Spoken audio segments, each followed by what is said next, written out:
In this example, we're going to use algorithms to divide integers. So first, we're asked to find 564 divided by 4 using the extended algorithm. Talk about what that means in a moment. Use base blocks to help you visualize this process. So I put the base blocks over here, and we're going to connect this idea of the extended algorithm to what we did when we partitioned the base blocks into 4 equal groups. So first, let's set up the problem. So the extended algorithm, I'm calling it extended because it's going to be a little bit longer than the standard algorithm for long division that you probably remember from school. But it really shows you how it connects to the base blocks. So we're going to put 564. This is our dividend. We're putting this under this bar, and we're going to divide by 4. Okay. So we're going to think of this a little bit differently, more like the base blocks in the standard algorithm. So make sure you pay careful attention. So first I'm going to think, well, how many times does 4 go into 500? Because 5 is really in the hundreds place. That's what it means. And looking over here, we saw that it went in one time with 1 left over. So we had 100, and I'm going to put the 1 right above the 5 because that's in the hundreds place. And after I find that 100, I subtract off what I already partitioned. So this would be group 1, 2, 3, 4, etc. So I'm going to subtract off 400. Actually, I'm going to write 100 up here. And now we have 164. Okay, let's find the next piece. So now we're going to ask, we know 4 doesn't go into 100, so we're going to think about how many rods we can, how many groups of 4 rods are in 16 rods.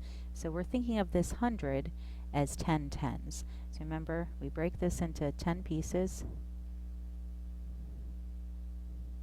each of them being a rod worth 10, and we say 4 goes into 160, these 16 tens, how many times? And we're going to write plus 40 up here.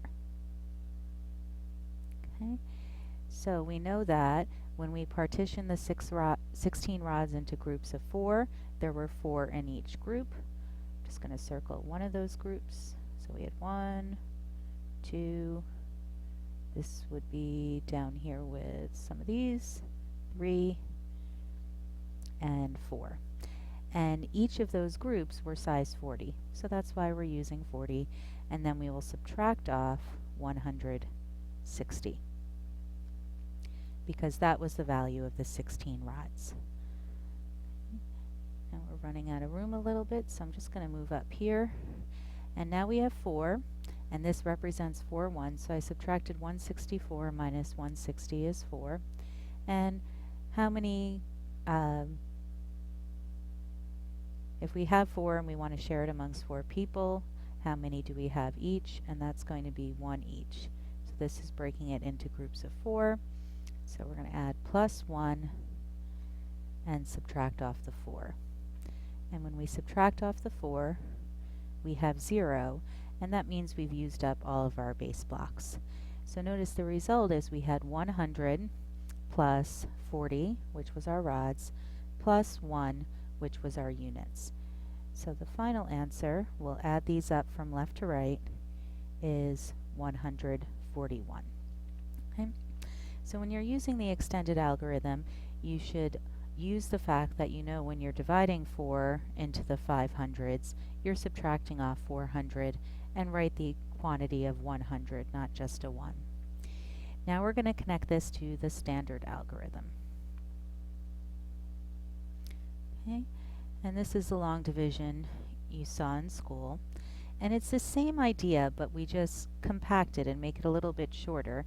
And people like to do that with algorithms because you want to save some time and just use an efficient process. So we're going to divide by 4. So what we do is we say 4 goes into 5 how many times? And it goes in once. and I'm going to put the 1 over the 5 because it's in the hundreds place. Remember, I started to do this last time and then I wrote that it was 100. Here we're not going to write that it's 100 because that takes up more space. We're just realizing that it's over the hundreds place in the dividend, so that's the hundreds place. And then we're going to subtract the product. So 4 times 1 is 4. We're going to subtract that. And we have a 1.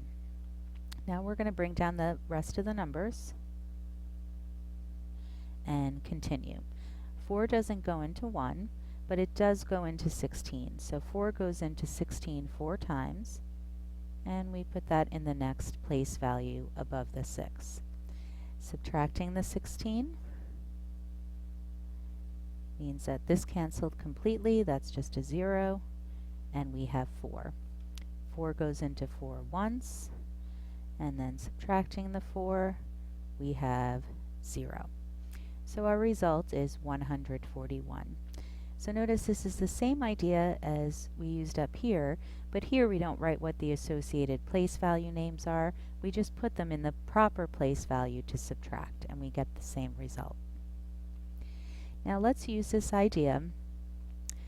Use your results from above and your knowledge of integer division to find the following. So notice all of these problems are different combinations of 564 divided by 4, but with different signs. So we can use the idea that if we're going to divide these two numbers, we divide their absolute values, so it's the same as dividing the whole numbers, and we get 141. And then all we have to do in addition, because of the integer, is determine the sign. Since one number is positive and one is negative, our result is negative. Looking at the next problem, notice we have negative 564 divided by 4 written in fraction form, but this is equivalent to 564 divided by 4 just with a different sign for the dividend. So to find this result, you divide these whole numbers, which are the absolute values, and we get 141. Then again, one of the signs is negative, one is positive, so the result is negative. And finally, if you divide the absolute values of these numbers, it's just like dividing the absolute value of the whole numbers. So we get 141, and then we just need to determine the sign. We said when we divide two negatives, the result is positive, so our answer is positive 141, or you can just write 141.